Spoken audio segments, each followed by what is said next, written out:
14 laps to go. You know, Jackie, you were here a year ago along with Keith, and you saw that race happen. You saw what was going on with David Pearson and Cale Yarborough. It was 3 laps to go, and things happened that certainly could not have been foreseen. Well, that's what we said earlier. You know, you never know with motor racing. You just never know the moment. A man like David Pearson, with all his experience last year, was in a situation where he was in this same position leading. We're going to have a look at last year to just see what happened to David Pearson a year ago. And there he is in the same car, number 21. This is last year's picture, just behind Cale Yarborough, coming off the banking in turn 2. He goes to pass Cale without a great deal of trouble, using all the road he wants to, and suddenly the car veers. Look at that, right, then left, then nearly hits Cale Yarborough, spins inside the racetrack, gets himself in the grass, 180-odd miles an hour, not an easy situation, could easily have overturned, and he came to a stop, and he lost the Daytona 500 because of that maneuver on that back stretch. So obviously he knows that this could happen again, so he's got to be very careful. Now we're back with this footage of 76. Yes, and in the lead is Richard Petty, who has taken David Pearson on the backstretch. Richard Petty is in the lead by 3 or 4 car lengths over David Pearson.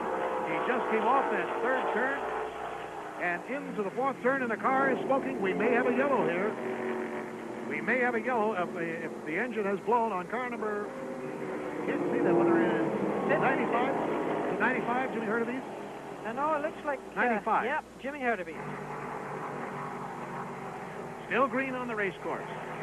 188 laps. And Richard Petty has taken the lead from David Pearson. You were seeing the videotape of last year's 500, and of course, to complete the thought of that, it enabled Benny Parsons to win last year's race. Benny had hopes of being only the 2nd man to win more than one Daytona 500 today, but apparently those hopes have been dashed because of mechanical problems with the car. He can't run with the leaders right now, unless, of course, something should happen to those two.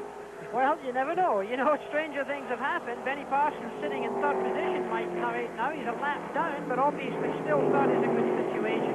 It's interesting, you know, it's a cat and mouse job between Petty and Pearson, because, you know, Petty could have passed earlier, but he didn't. Maybe David Pearson just lifted off that little bit to let Richard Petty through, because he wants to have a look behind to see where he can best take advantage of that car of Petty. Now, drafting is very important. And these are 2 different cars. The Dodge that you're looking at now, the 43 car, maybe is a little bit cleaner than the Pearson car, the 76 Mercury that he's running. Okay, they feel that new confirmation of Mercury and the Ford this year will be good on the shorter tracks, too, but it's doing very well right here, I'll tell you. Along with Jackie Stewart and Chris Economaki, 9 laps to go. Richard Petty in the lead, David Pearson right behind him. Those are the 2 cars right now that are on the same lap, the only 2 cars on the same lap in this race. Now, 3rd place is Benny Parsons, but he is 1 lap down.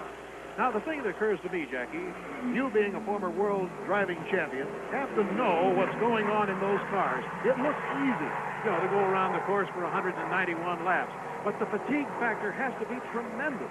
Well, there is fatigue, not only in the motor car, but in the driver. And you have to remember, in this particular case, Richard Petty, the man that's leading this race right now, was in hospital. He had a peptic ulcer. He was in hospital for about between 6 and 12 days. And, of course, he just got out of that 2 weeks ago. Now, he can't be just as strong as he was, for example, last year at this time. And he said that earlier to Chris Economaki. So therefore, a man who's not quite so fit, it's a long way. 500 miles is very tiring. A racing driver, I know in Grand Prix motor racing, we lost about 5 or 6 pounds in weight during the race, not only due to the heat inside the car, but the nervous energy you burn up.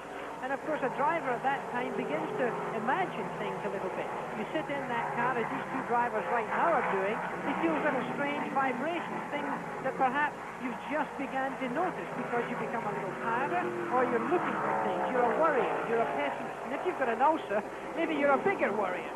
So Richard Petty right now is maybe having a kitten in there. That's the kind of thing that, Jackie, we really enjoy hearing from you, because nobody knows it better than the man who has been in the cockpit and knows exactly what goes on. And also had an ulcer driving racing cars. Did you carry a little bottle of milk in there? Oh, no, we never did get around to that. But, you know, they sometimes do have a drink in these stock cars. In the summer season, when it gets very, very hot, they do take refreshments. 7 laps to go.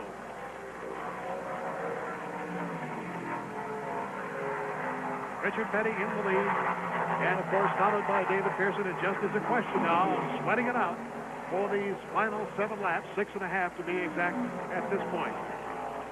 I don't know whether Chris Economaki has anything to report. If you do, Chris, if you come across anything down there involving either Richard or David, bring us up to date. Otherwise, we'll just watch them go around and see what happens as they come off the final turn on the last pass.